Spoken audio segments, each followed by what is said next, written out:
A DNA sample taken from this woman may help to identify the remains of a relative she lost nearly 30 years ago. That's why she and dozens of her fellow villagers have come to this forensic lab. 27 years ago, in their village, Rahaya, communist Shining Path rebels forcibly recruited the schoolchildren and took them away.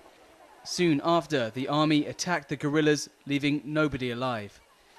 That was at the height of Peru's bloody internal conflict. All they hope for now is the chance to finally bury a son or a brother. As they wait, they knit messages to their missing. It's a form of protest and remembrance. They express their grief picking the color for the piece of scarf they are knitting. They pick the color, they pick the stitch, and they write a message, mainly with the names and the date the relative disappeared. So it's like a piece of memory they are knitting for someone they love.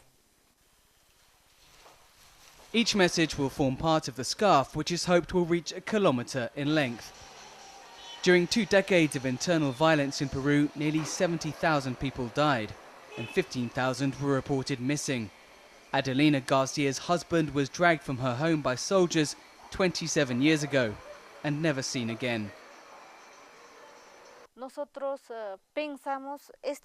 We believe that in putting together this scarf, we are joining forces with other people and organizations. I believe that together we'll achieve our objectives. That is my hope for this scarf of hope.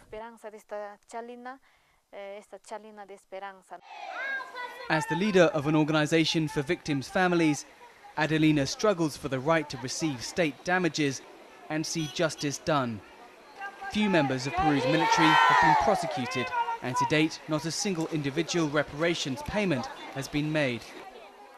A decade after the conflict ended, and less than 10% of the missing have been identified, and the remains returned to their families.